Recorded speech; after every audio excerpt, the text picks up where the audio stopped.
तो आज हम स्टडी करने जा रहे हैं रिफ्रैक्शन ऑफ लाइट की। ये लाइट चैप्टर का दूसरा हिस्सा है। एक हिस्से में हमने रिफ्लेक्शन पढ़ा था, अब दूसरे हिस्से में हम पढ़ने जा रहे हैं किसके बारे में, रिफ्रैक्शन ऑफ लाइट के बारे में। तो पहले एक डायग्राम की मदद से समझ लेते हैं कि रिफ्रैक्शन ऑफ लाइट होता क्या है। तो जब लाइट रे एक ट्रांसपेरेंट मीडियम से दूसरे ट्रांसपेरेंट मीडियम में एंटर करती है, मान लो कि ये वाला जो ट्रांसपेरेंट मीडियम है ये एयर है और इसके नीचे वाला जो ट्रांसपेरेंट मीडियम है वो क्या है, ग्लास है। तो जब लाइट रे एक ट्रांसपेरेंट मीडियम से दूसरे ट्रांसपेरेंट मीडियम में एंटर करती है तो जो उसकी डायरेक्शन होती है, जो उसका पाथ होता है वो बदल जाता है। क्योंकि देखो अभी लाइट रे को सीधा जाना चाहिए था। हम इस स्केल की मदद से लाइट रे का जो एक्चुअल पाथ है उसको देख सकते हैं। लाइट रे को ऐसे जाना चाहिए था सीधा, लेकिन वो अभी क्या हो गई है, बैंड हो गई है। तो जब लाइट रे एक ट्रांसपेरेंट मीडियम से दूसरे ट्रांसपेरेंट मीडियम में एंटर करती है और उसकी डायरेक्शन चेंज हो जाती है, तो इस फिनोमिना को ही क्या कहा जाता है, रिफ्रैक्शन ऑफ लाइट कहा जाता है। तो एक बार फिर से रिपीट करते हैं। जब लाइट रे एक ट्रांसपेरेंट मीडियम से दूसरे ट्रांसपेरेंट मीडियम में एंटर करती है तो जो उसकी डायरेक्शन होती है वो बदल जाती है। इस फिनोमिना को ही कहा जाता है रिफ्रैक्शन ऑफ लाइट। तो हमने यहाँ पर लिख दिया है कि change in direction of a light ray as it passes from one medium to another medium is called refraction of light. तो जब लाइट एक मीडियम से दूसरे मीडियम में एंटर करती है तो उसकी जो डायरेक्शन होती है वो चेंज हो जाती है और इसी को क्या कहा जाता है, रिफ्रैक्शन ऑफ लाइट कहा जाता है। यहाँ पर हमें और भी बहुत सारी चीज़ों को समझना है। जैसे ये वाली जो रे आप देख रहे हैं इसको कहा जाता है इंसिडेंट रे। रिफ्लेक्शन में भी इसको इंसिडेंट रे कहते थे, यहाँ पे भी इसको क्या कहेंगे, इंसिडेंट रे कहेंगे। लेकिन ये वाली जो रे होती है इसको यहाँ पर कहा जाएगा रिफ्रैक्टेड रे। तो मैंने यहाँ पर लिख दिया है कि ये वाली रे को इंसिडेंट रे कहेंगे और इसको क्या कहेंगे, रिफ्रैक्टेड रे कहेंगे। इसके अलावा इंसिडेंट रे नॉर्मल के साथ जो भी एंगल बनाएगी उस एंगल को कहा जाएगा एंगल ऑफ इंसिडेंस, और रिफ्रैक्टेड रे नॉर्मल के साथ जो भी एंगल बनाएगी उसे कहा जाएगा एंगल ऑफ रिफ्रैक्शन। तो आई का मतलब क्या होगा, एंगल ऑफ इंसिडेंस, और आर का मतलब होगा एंगल ऑफ रिफ्रैक्शन। इसके अलावा हमें एक और चीज़ यहाँ पे नोटिस करनी पड़ेगी। जब लाइट रे रेयर मीडियम से डेंसर मीडियम में एंटर करती है तो वो नॉर्मल की तरफ बैंड हो जाती है, ऐसे बैंड हो जाएगी नॉर्मल की तरफ। और जब लाइट रे डेंसर से रेयर में आएगी तो वो अवे फ्रॉम द नॉर्मल हो जाएगी, मतलब कि नॉर्मल से दूर हट जाएगी। तो पहले तो यही समझ लेते हैं कि रेयर और डेंसर मीडियम होते क्या हैं। जैसे एयर जो है वो एक रेयर मीडियम है, क्योंकि एयर में जो पार्टिकल्स होते हैं वो काफ़ी दूर दूर होते हैं, काफ़ी स्पेस होता है इनके बीच में, तो एयर को क्या कहा जा सकता है, एक रेयर मीडियम कहा जा सकता है। लेकिन ग्लास एक सॉलिड होता है, उसमें पार्टिकल बहुत पास पास होते हैं, इसलिए ग्लास क्या होगा, एक डेंसर मीडियम होगा। तो फिर से ध्यान दीजिए, जब लाइट रे रेयरर मीडियम से डेंसर मीडियम में एंटर करती है तो वो नॉर्मल की तरफ बैंड हो जाती है, और अगर उल्टा होता कि डेंसर से रेयर में जाती तो फिर अवे फ्रॉम द नॉर्मल हो जाती। इसके लिए मैं एक और डायग्राम यहाँ पे बना देता हूँ। तो दूसरे डायग्राम की मदद से हम इजीली समझ सकते हैं कि जब लाइट रे एक डेंसर मीडियम से रेयर मीडियम में एंटर करती है, मतलब ग्लास से एयर के अंदर आ रही है, तो ग्लास एक डेंसर मीडियम है और एयर एक रेयरर मीडियम है। तो डेंसर से रेयर में आएगी तो क्या होगी, अवे फ्रॉम द नॉर्मल हो जाएगी, मतलब नॉर्मल से दूर हट जाएगी। तो वहाँ पे क्या हो रहा था कि नॉर्मल की तरफ बैंड हो रही थी, और यहाँ पे क्या हो रहा है कि अवे फ्रॉम द नॉर्मल हो रही है। तो ये याद रखिएगा कि रेयर से डेंसर में आती है तो बैंड टूवर्ड्स द नॉर्मल, और डेंसर से रेयर में आती है तो फिर अवे फ्रॉम द नॉर्मल, मतलब नॉर्मल से दूर भागेगी। उसमें नॉर्मल के पास आएगी, इसमें नॉर्मल से दूर भागेगी। तो ये चीज़ समझ में आनी चाहिए आपको। तो यहाँ पर मैंने लिख भी दिया है आपके याद रखने के लिए कि when light travel from a rare medium to denser medium it bend towards the normal, और उस केस में angle of incidence angle of refraction से क्या होगा, बड़ा होगा। यहाँ पे देखिए ज़रा, ये एंगल ऑफ इंसिडेंस है और ये एंगल ऑफ रिफ्रैक्शन है, तो ये एंगल इस केस में बड़ा हो जाएगा, ये बड़ा होगा और ये छोटा होगा। लेकिन नीचे वाले केस में when travel from a denser to rare medium it bends away from the normal, जब वो डेंसर से रेयरर मीडियम में आएगी तो नॉर्मल से दूर हटेगी, और उस केस में एंगल ऑफ रिफ्रैक्शन बड़ा होगा एंगल ऑफ इंसिडेंस से। ये देखिए यहाँ पे लिख दिया है। तो उम्मीद है कि आप जो लाइट का रिफ्रैक्शन होता है उसको अच्छी तरीके से समझ गए होंगे, उसमें क्या क्या चेंजेस आते हैं लाइट रे के अंदर। पहला चेंज तो ये है कि उसकी जो डायरेक्शन है वो चेंज हो जाएगी। दूसरा चेंज ये है कि अगर वो रेयर से डेंसर में आ रही है तो नॉर्मल की तरफ झुक जाएगी, और अगर वो डेंसर से रेयर में जा रही है तो क्या होगा, अवे फ्रॉम द नॉर्मल हो जाएगी। इसके अलावा लाइट रे की जो स्पीड होती है दूसरे मीडियम में वो भी बदल जाती है, क्योंकि जब लाइट एक मीडियम से दूसरे मीडियम में एंटर करती है तो जो रेयर मीडियम है उसमें लाइट की स्पीड फास्ट होती है, और जो डेंसर मीडियम है उसमें लाइट की स्पीड स्लो हो जाती है। लेकिन ये डिफरेंस इतना कम होता है कि आप उसको पहचान नहीं सकते। तो लाइट के रिफ्रैक्शन में जो जो होता है, उम्मीद है कि आप लोग अच्छी तरह से उसे समझ गए होंगे। तो अब हम ये समझने जा रहे हैं कि रिफ्रैक्शन का कॉज क्या है, किस वजह से रिफ्रैक्शन होता है। तो speed of light is different in different media. Light की स्पीड जो होती है अलग अलग मीडियम में अलग अलग होती है। एयर में अलग होती है, ग्लास में अलग होती है, वाटर में अलग होती है। और हमने ये भी अभी देखा था थोड़ी देर पहले कि रेयर मीडियम जो होता है उसमें लाइट की स्पीड फास्ट होती है as compare to denser medium. Denser medium में लाइट की स्पीड क्या होती है, लेस होती है। तो रेयर मीडियम में फास्ट स्पीड है और डेंसर मीडियम में लेस स्पीड है, यानी कि कम स्पीड है। So when light enter a denser medium it speed reduces and it bend towards the normal. तो जब लाइट एक रेयर मीडियम से डेंसर मीडियम में आती है, जैसे एयर से ग्लास में आती है, तो उसकी स्पीड क्या हो जाती है, रिड्यूस हो जाती है, and it bend towards the normal, और वो नॉर्मल की तरफ झुक जाती है। लेकिन अगर उल्टा होता है कि वो रेयर मीडियम में एंटर करती है डेंसर से, तो वो अवे फ्रॉम द नॉर्मल हो जाती है और उसकी स्पीड क्या हो जाती है, इंक्रीज़ हो जाती है। इसी वजह से लाइट का रिफ्रैक्शन होता है। तो कहने का मतलब ये है कि लाइट का रिफ्रैक्शन होने के लिए कौन चीज़ रेस्पॉन्सिबल है, लाइट की स्पीड। तो डेंसर में स्पीड कम होती है, रेयरर में स्पीड ज़्यादा होती है। तो स्पीड में बदलाव होने की वजह से ही लाइट का रिफ्रैक्शन पॉसिबल हो पाता है। तो उम्मीद है कि आप समझ गए होंगे कि लाइट का रिफ्रैक्शन क्यों होता है, क्योंकि लाइट की स्पीड में चेंज आ जाता है, इसीलिए रिफ्रैक्शन होता है। अब हमारी बुक में रिफ्रैक्शन से रिलेटेड कुछ एग्जांपल्स दिए हुए हैं जो हम अपनी डेली लाइफ में ऑब्ज़र्व करते हैं, तो उनके बारे में भी एक बार पढ़ लेते हैं। लिखता है कि you might have observe that the bottom of the tank और a pond containing water appear to be raised. आपने कभी स्विमिंग पूल क्लियर वाटर का जो होता है अगर ध्यान से देखा हो तो उसका जो बॉटम है ना वो थोड़ा सा उठा हुआ नज़र आता है।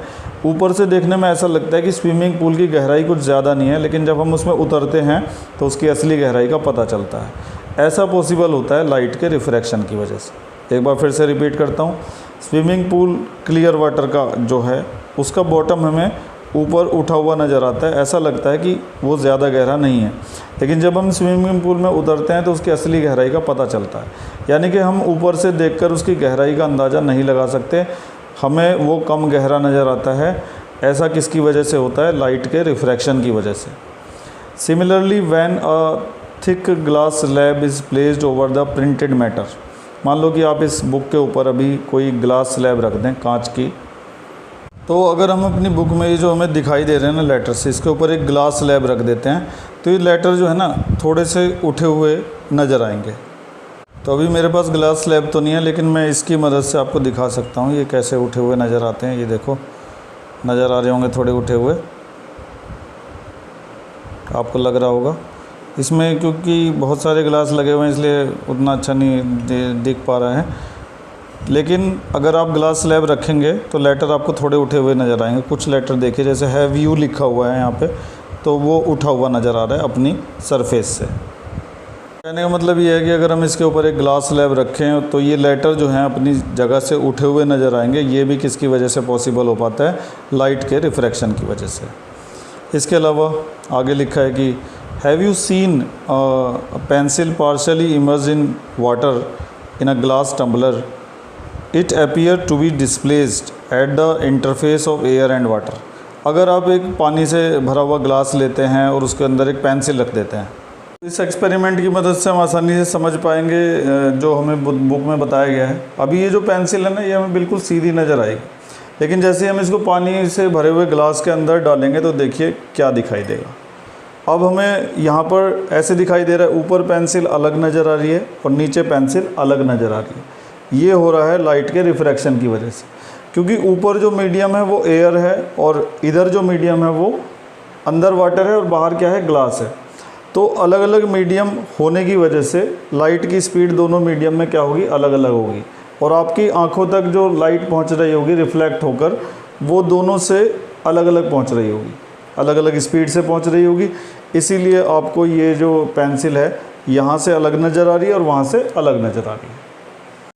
तो ये जो एक्सपेरिमेंट अभी अभी हमने किया है इसमें पेंसिल की जो अलग अलग पोजीशन नज़र आ रही है, ऊपर अलग नज़र आ रही है, लेकिन पेंसिल का जो हिस्सा पानी के अंदर है वहाँ पर उसकी पोजीशन अलग नज़र आ रही है। ऐसा किस वजह से हो रहा है?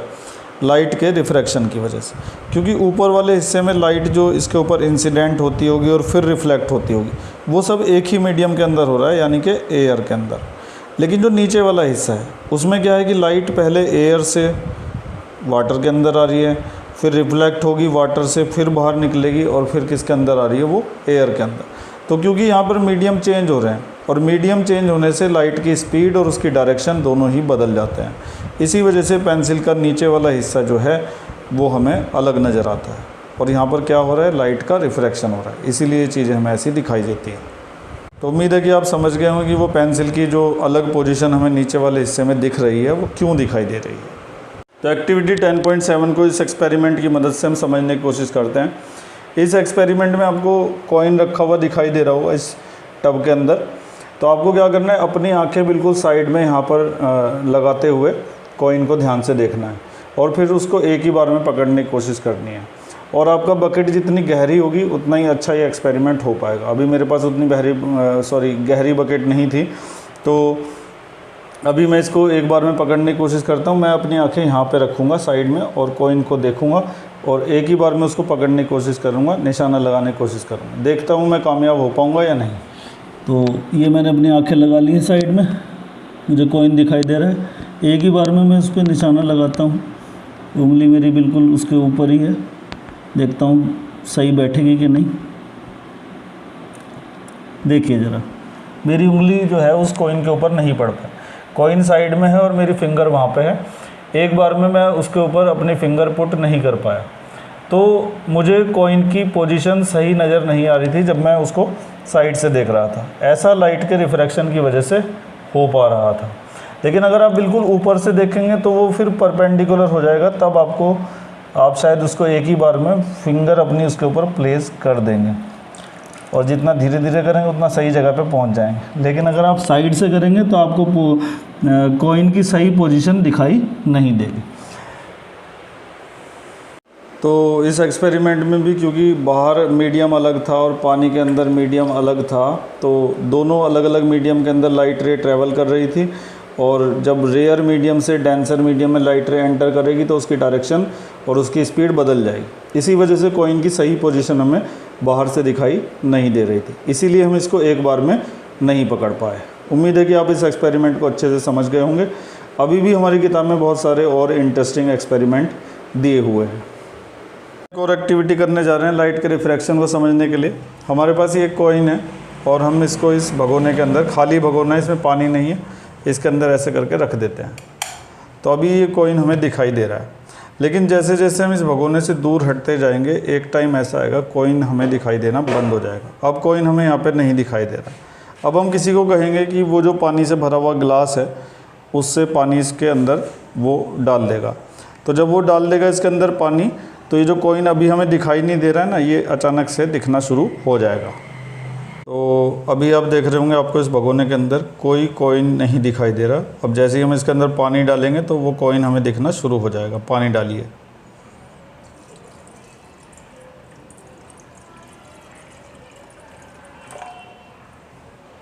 तो देखिए पहले जो कॉइन हमें नहीं दिख रहा था वो अब दिखने लगा है। तो कॉइन को मैंने पकड़ने के लिए इसलिए बोला था क्योंकि जब पानी डालेंगे ना तो पानी डालने से कॉइन फिसल सकता है अपनी जगह से, इसीलिए मैंने इस बच्चे को बोल दिया था कि कॉइन को पकड़ लेना वहीं पे ही। क्योंकि मैंने कई बार देखा था कि पानी जैसे ही इसके अंदर डालना शुरू कर दें तो कॉइन फिसल जाता है अपनी जगह से, तो उसको अपनी जगह पे फिक्स रखने के लिए हमने उसको हाथ से पकड़ लिया था। तो पहले जो कॉइन हमें नहीं दिखाई दे रहा था इस जगह से, अब वो दिखने लगा। ये भी लाइट के रिफ्रैक्शन की वजह से ही पॉसिबल हो पा रहा है, क्योंकि पहले जब इसके अंदर पानी नहीं था तो सिर्फ एक ही मीडियम था और एक ही मीडियम एयर था, उसी से लाइट रेज हमारी आंखों तक पहुंच रही थी। लेकिन जब हमने इसको अंदर पानी डाला तो अब क्या है कि लाइट रेज़ पहले पानी से बाहर निकलेंगी और उसके बाद हमारी आंखों तक पहुंचेंगी। तो इस केस में क्या होगा कि लाइट का रिफ्रैक्शन हो जाएगा, लाइट रेज़ जो हैं उनकी डायरेक्शन बदल जाएगी, क्योंकि वो एक डेंसर मीडियम से रेयरर मीडियम के अंदर आ रही होंगी। तो इसीलिए ये कॉइन हमें दिखना शुरू हो जाएगा। उम्मीद है कि आप इस एक्टिविटी को अच्छी तरह से समझ गए होंगे। आप इसे खुद भी घर पे करके देख सकते हैं। तो इस तरह से हमने अपनी बुक में दी गई एक्टिविटी 10.7 और 10.8 को कंप्लीट कर लिया है। इसके बाद आती है एक्टिविटी 10.9। तो इस एक्टिविटी में कहा गया है कि draw a thick straight line in ink over the sheet of white paper placed on the table. एक टेबल के ऊपर वाइट पेपर रखा होगा और आप एक मोटी सी लाइन ड्रॉ कर लेंगे। Place a glass slab over the line such a way that one of its edge make an angle with the line. फिर इसके ऊपर हमें क्या करना है, रेक्टेंगुलर ग्लास स्लैब रखनी है। तो जैसे ही हम इसके ऊपर एक ग्लास स्लैब रखेंगे तो क्या होगा कि ये जो पेंसिल का बीच वाला हिस्सा है ना, ये अपनी जगह से थोड़ा सा उठा हुआ नज़र आएगा हमें। इस एक्सपेरिमेंट में आपको दो चीज़ें करनी पड़ेंगी। एक बार तो आप बिल्कुल सीधा रखेंगे ग्लास स्लैब को, दूसरी बार आप क्या करेंगे कि जो लाइन आपने ड्रॉ की है उससे थोड़ा सा एंगल बनाते हुए ग्लास स्लैब को रखेंगे। इस तरीके से थोड़ा सा टेढ़ा करके रखेंगे। तो आप देखेंगे कि जब आपने कुछ एंगल बनाते हुए ग्लास स्लैब को रखा उस लाइन के साथ, तब तो ये लाइन थोड़ी सी मुड़ी हुई नज़र आएगी ग्लास स्लैब के जो एजेस हैं वहाँ पर।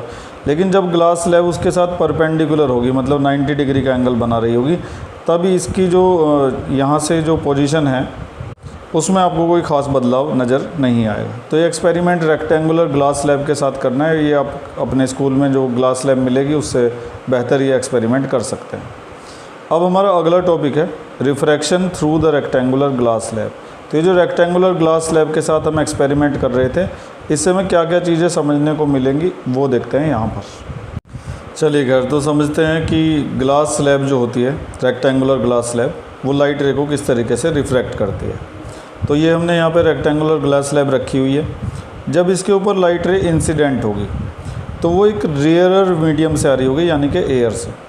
और जैसे ही वो एयर से ग्लास के अंदर एंटर करेगी, ग्लास क्या होता है, एक डेंसर मीडियम होता है, तो वो क्या होगा कि बेंड टुवर्ड्स द नॉर्मल हो जाएगी। आप ध्यान से देखिए, जाना तो उसको सीधे था इस तरीके से, लेकिन वो सीधे जाने के बजाय क्या हो गई, नॉर्मल की तरफ झुक गई। ये नॉर्मल है, तो लाइट रे किधर को बेंड हो गई, बेंड टुवर्ड्स द नॉर्मल। तो जब रेयर मीडियम से डेंसर मीडियम में लाइट रे एंटर करेगी तो वो क्या हो जाएगी, बेंड टुवर्ड्स द नॉर्मल हो जाएगी। अब लाइट रे का पाथ ये बन चुका है, लेकिन अब उसको फिर से बाहर निकलना है। अब उसको डेंसर मीडियम से रेयर मीडियम के अंदर आना है। तो क्योंकि लाइट रे डेंसर से रेयर मीडियम के अंदर आ रही है, तो वो क्या हो जाएगी, अवे फ्रॉम द नॉर्मल हो जाएगी। यहाँ पर बनेगा एंगल ऑफ इंसिडेंस, यहाँ पर बनेगा एंगल ऑफ रिफ्रैक्शन, यहाँ पर दोबारा से एंगल ऑफ इंसिडेंस बनेगा। तो हम ऐसा करते हैं, उसे I1 लिख देते हैं और इसको लिख देते हैं I2।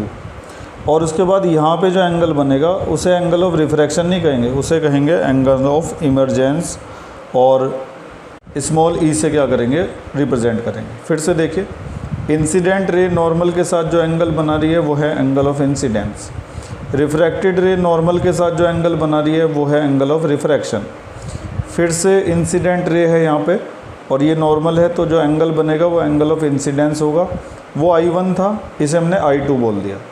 अब ये वाली जो रे होगी ना, इसको कहेंगे इमरजेंट रे, और इमरजेंट रे नॉर्मल के साथ जो एंगल बनाएगी उसे कहेंगे एंगल ऑफ इमरजेंस। तो मैंने यहाँ पर इन सारी रेज़ के बारे में लिख दिया है।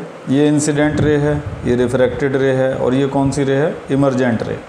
और सारे एंगल भी आप समझ गए होंगे, angle of incidence, angle of refraction, फिर एंगल ऑफ इंसिडेंस, और ये जो एंगल कहलाएगा ये होगा एंगल ऑफ इमरजेंस। तो यहाँ पर ये सारे एंगल हमने लिख दिए हैं। तो यहाँ पे कुछ और चीज़ों को भी नोटिस करना पड़ेगा कि जो इमरजेंट रे है, ये हमारी जो इंसिडेंट रे की एक्चुअल पाथ होगा उसके ये क्या होगी, बिल्कुल पैरेलल होगी। तो ये ध्यान देने वाली बात है कि जो इमरजेंट रे है वो इंसिडेंट रे के क्या हो जाती है, पैरेलल हो जाती है। इन दोनों के बीच का ये जो डिफरेंस होता है, ये इंसिडेंट रे है और ये इमरजेंट रे है, इन दोनों के बीच की जो डिस्टेंस होती है, परपेंडिकुलर डिस्टेंस, इस डिस्टेंस को कहा जाता है लेटरल डिस्प्लेसमेंट। तो इस तरह से रेक्टेंगुलर ग्लास स्लैब से होने वाले जो लाइट के रिफ्रैक्शन है उसको हमने अच्छी तरह से कैसे समझ लिया है। रे इंसिडेंट होगी जैसे ही वो डेंसर मीडियम में एंटर करेगी तो बैंड टुवर्ड्स द नॉर्मल हो जाएगी, मतलब नॉर्मल की तरफ झुक जाएगी।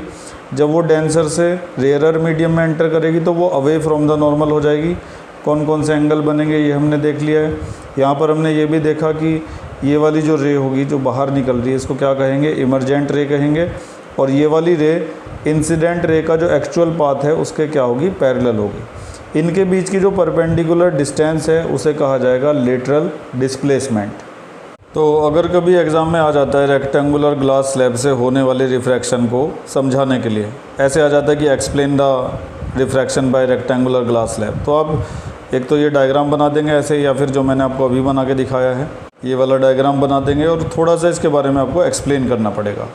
तो जो बुक में एक्सप्लेनेशन दिया है इसमें थोड़ा सा मॉडिफिकेशन करके आप उसको एक्सप्लेन कर सकते हैं। देखिए क्या लिखा हुआ, इन द गिवन फिगर 10.10 के बजाय आप एग्ज़ाम में क्या लिख देंगे, in the given figure EO is the incident ray, ये इंसिडेंट रे है।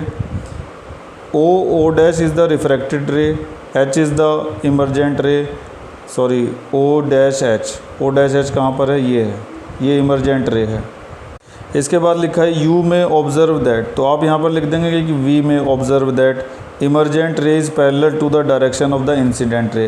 ये जो इमरजेंट रे है ये इंसिडेंट रे की डायरेक्शन के क्या है, बिल्कुल पैरेलल है। इसके बाद ये वाला हिस्सा छोड़ देंगे कि वाई डज़ इट हैपन, ऐसा क्यों हो रहा है, इसको छोड़ देंगे। The extent of bending of ray of light at the opposite parallel faces AB and CD of the rectangular glass slab is equal and opposite. तो इस लाइन का मतलब ये है कि ये जो रेक्टेंगुलर ग्लास स्लैब है इसके जो अपोजिट फेसेस हैं AB और CD, तो उनसे लाइट रे का जो रिफ्रैक्शन हो रहा है, तो यहाँ पर जितना एंगल उसने बनाया है, मतलब ग्लास के अंदर आते समय जितनी वो नॉर्मल की तरफ बैंड हुई है उतनी ही बैंड वो होगी जब वो ग्लास से बाहर निकलेगी। मतलब जितनी इधर को मुड़ी है उतनी फिर ये बाहर की साइड आउटवर्ड मुड़ जाती है। इसलिए यहाँ पर लिखा है कि the extend of bending of ray of light at the opposite faces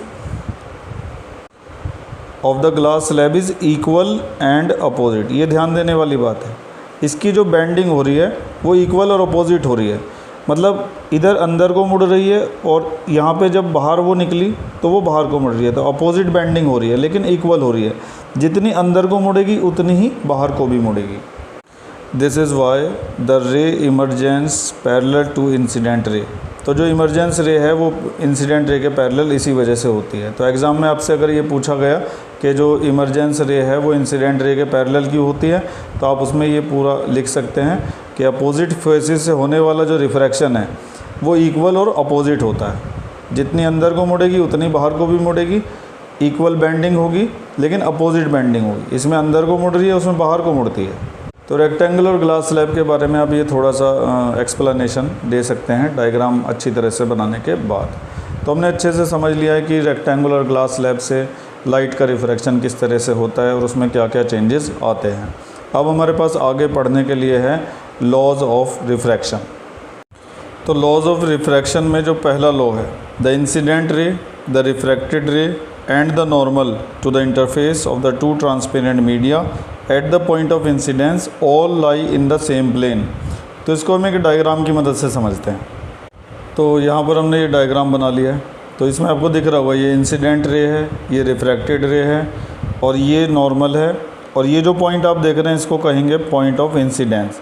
तो ये तीनों के तीनों इंसिडेंट रे, रिफ्रैक्टेड रे, पॉइंट ऑफ इंसिडेंस, नॉर्मल, तो ये सब के सब एक ही प्लेन के ऊपर क्या करते हैं, लाई करते हैं। इंसिडेंट रे, रिफ्रैक्टेड रे, normal at the point of incidence, ये सब के सब एक ही प्लेन पर लाई करते हैं। ये है फर्स्ट लॉ ऑफ रिफ्रैक्शन और ये लॉज ऑफ रिफ्लेक्शन वाले से पूरी तरह से मैच करता है। उसमें भी करीब करीब ऐसा ही था कि incident ray, reflected ray, normal at the point of incidence all lie in the same plane. तो यहाँ पे भी वही है, लेकिन यहाँ पे दूसरा जो लॉ है ना वो थोड़ा सा डिफरेंट है।